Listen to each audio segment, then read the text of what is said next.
తనకు పదవి ఉన్నా లేకపోయినా తాను పుట్టి పెరిగిన పిఠాపురం నియోజకవర్గ ప్రజల సేవకు తన జీవితం అంకితమని, ప్రజలకు ఏ కష్టం వచ్చినా అండగా ఉంటానని తెలుగుదేశం పార్టీ అధికార ప్రతినిధి పిఠాపురం మాజీ ఎమ్మెల్యే వర్మ పేర్కొన్నారు. మొందా తుఫాన్లో ప్రజలకు సహాయం చేయడంలోనూ, సేవా కార్యక్రమాల్లోనూ విశేషంగా పాల్గొన్నందుకు గుర్తింపుగా రాష్ట్ర ప్రభుత్వం తరపున సైక్లోన్ మొందా ఫైటర్ అవార్డును ముఖ్యమంత్రి చంద్రబాబు నాయుడు చేతుల మీదుగా మాజీ ఎమ్మెల్యే వర్మ అందుకున్నారు.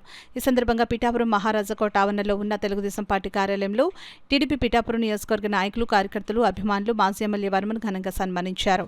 వేలాదిగా వచ్చి మాజీ ఎమ్మెల్యే వర్మను పూలమాలతో ఘనంగా సన్మానించారు. ఈ సందర్భంగా మాజీ ఎమ్మెల్యే వర్మ మీడియాతో మాట్లాడారు. నష్టపోకుండా సుమారు 200 నుంచి 250 కోట్లు ఇవాళ రైతులకి నష్టం జరగకుండా ఒక్క ఆలోచనతో మనం ఆపగలిగామని చెప్పి, అదే ఆలోచన బాగున్నప్పుడు నీరు కావాలని పంచుకుంటున్నారు, కష్టం వచ్చినప్పుడు వరద కూడా పంచుకోవాలి కబద్దార్ అని చెప్పి మనం ఆ కార్యక్రమం చేయడం వల్ల వేళ రైతాంగాన్ని ఒట్టిన పడ్డారు. అదేవిధంగా ఇటు చంద్రబాబు నాయుడు గారి నాయకత్వంలో మత్స్యకారులకి 50 కేజీలు బియ్యం, పప్పు దినుసులు, అదేవిధంగా ఉల్లిపాయలు, అలాగే స్థానిక ఎమ్మెల్యే గారి నాయకత్వంలో అందరి కూటమి టీము అందరం కూడా, అన్ని పార్టీల టీము కూడా కలిసికట్టుగా డిస్ట్రిబ్యూషన్ చేయడం జరిగింది. ఏది ఏమైనా మేము ఎవరు పనిచేసినా కూటమి బలానికే పనిచేస్తున్నాం.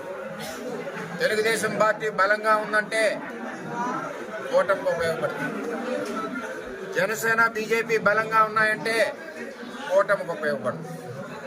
ఎవరు బలంగా ఉన్నా ఈ బలము కూటమికి ఉపయోగపడుతుందని చెప్పి నేను తెలియజేస్తూ, ఈ యొక్క అవార్డు ఏదైతే చంద్రబాబు నాయుడు గారు ఇచ్చారో అది మా నియోజకవర్గ కార్యకర్తలకి, ప్రజలకి నేను అంకితం చేస్తున్నానని చెప్పి ఆ అవార్డు వారికే చెందిందని చెప్పి తెలియజేస్తూ, మరి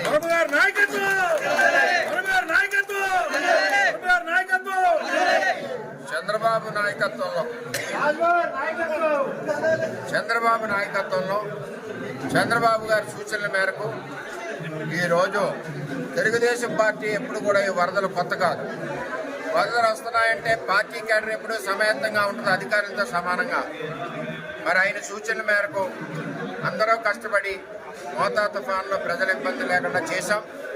మనతో పాటుగా ముఖ్యంగా అధికారులు, పోలీస్ యంత్రాంగం, రెవెన్యూ యంత్రాంగం, ఇతర అధికారులు కలెక్టర్ నాయకత్వంలో రాత్రి మాల్లో నిద్రాహారాలు మాని ప్రజలకి సేవ చేయడమే లక్ష్యంగా పనిచేసిన అధికారులందరికీ, మన కార్యకర్తలందరికీ కూడా ధన్యవాదాలు తెలియజేస్తున్నాను.